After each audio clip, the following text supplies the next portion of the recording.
सिंधुदुर्ग में किसान पर दर्ज किए गए मामलों को लेकर राजनीतिक माहौल गर्माते नजर आया है। पूर्व विधायक वैभव नाइक ने प्रशासन पर आरोप लगाते हुए कहा कि शांतिपूर्वक आंदोलन बावजूद किसानों पर केस दर्ज करना गलत बात है और इसे जबरदस्ती दबाव कराया गया है। उन्होंने चेतावनी दी कि यदि जल्द ही नुकसान भरपाई की घोषणा नहीं की गई तो आने वाले दिनों में आंदोलन और तीव्र किया जाएगा। नाही, खरं तर प्रशासन ही वेगवेगळी भूमिका राबवत आहे। याआधी जेव्हा मोर्चा होता त्या मोर्चाला 5-6 हजार लोक होते आणि त्या मोर्चामध्ये सुद्धा जमावबंदीचा आदेश जुगारून आम्ही तो मोर्चा काढला होता।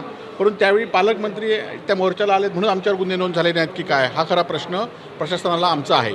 त्याचबरोबर काल आम्ही शांततेत आंदोलन केलं होतं आणि ते आंदोलन केल्यानंतर आम्ही रस्ता रोकोनंतर आम्ही चालत जाऊन आम्ही जिल्हाधिकारी आम्हाला वाटेत भेटल्या आणि जिल्हाधिकाऱ्यांना भेटण्यासाठी आमचं आंदोलन थांबवण्यासाठी पहिली आमची मागणी त्या व्यापाऱ्यांची काय होती, बागायतदारांची, की कोणावर गुन्हे नोंद होणार नाहीत। परंतु सरकारने एकीकडे आम्हाला मदत न करता आमच्यावर दडपशाही केली। हे कालच्या गुन्ह्यात नोंद आलेत।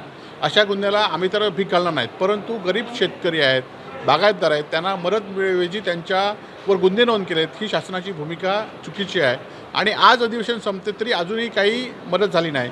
असे गुन्हे किती घाला, आमचं आंदोलन यापुढच्या काळामध्ये तीव्र होणार आहे। 2 दिवसाची मुदत सरकारने दिली होती, आज अधिवेशन संपतंय, अजून नुकसान भरपाई जाहीर केली नाही। आता संध्याकाळपर्यंत आता काही भूमिका कळेल, अधिवेशन संपेल संध्याकाळी, पण जर ही मदत नाही झाली तर आमचं तीव्र स्वरूपात आंदोलन येणाऱ्या 2 दिवसामध्ये सुरू होईल।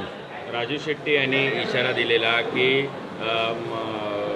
मुख्यमंत्र्यांच्या निवासस्थानीच मोर्चा काढला नाही, त्या भूमिकेशी तुम्ही ठाम आहात। 8 दिवसामध्ये राजू शेट्टी या मोर्चाचं नेतृत्व करतायत आणि त्यांनी त्या मोर्चाला जी घोषणा केली त्या घोषणेला सगळे सिंधुदुर्ग जिल्ह्यातले शेतकरी त्या मोर्चामध्ये सामील होते।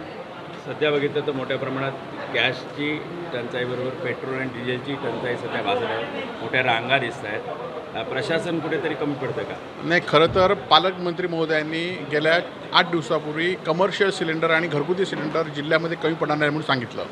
आम्ही जेव्हा 8 दिवसापूर्वी जे आंदोलन केलं होतं त्या आंदोलनाला त्यावेळी जिल्हाधिकाऱ्यांनी सुद्धा सांगितलं आणि पुरवठाधिकारी सांगितलं की कुठल्याही सिंधुदुर्ग जिल्ह्यामध्ये कुठल्याही गॅसची कमतरता नाही।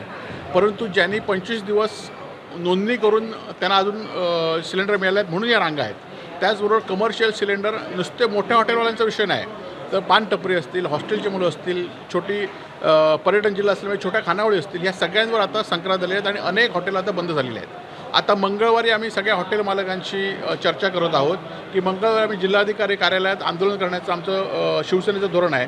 जर सर्वपक्षीय झालं तर आम्ही त्या आंदोलन सहभागी नाही तर आमचं शिवसेनेचं आंदोलन बुधवारी जिल्हाधिकारी कार्यालयावर असणार आहे। बंधू खरातबद्दल सध्या मोठी चर्चा आहे।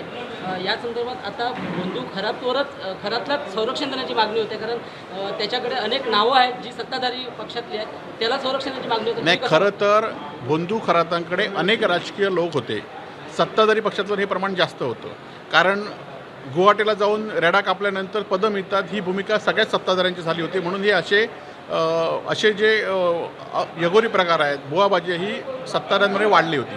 आणि कालच्या माझं पहिल्यापासून म्हणणं आहे की नगरपालिका, जिल्हा परिषद, महानगरपालिका ह्या निवडणुकीच्या आधीच 1 वर्ष आधीच त्यांच्यावर गुन्हा नोंद झाला होता शिर्डी पोलीस स्टेशनलामध्ये आणि ह्या सगळ्यांना वाचवण्यासाठी या ठिकाणी तो गुन्हा दाबलेला होता। आता बंधू खरातांकडे सगळ्यांची नावं आहेत, एक नावं बाहेर पडत आहेत, परंतु ही नावं अजून किती नावं बाहेर पडतील यासाठी खरोखरच बंधू खराताला संरक्षण दिलं पाहिजे, कारण त्याच्या जीविताला धोका होईल। तर ही नावं पुढची नावं वगळण्यासाठी सत्तेसाठी हे रेडा कापू शकतात तर माणसाला पण कापू शकतात। त्यामुळे ह्याच्यावर त्यांना संरक्षण मिळून योग्य नावं जी खरी आहेत ती बाहेर पडली पाहिजेत।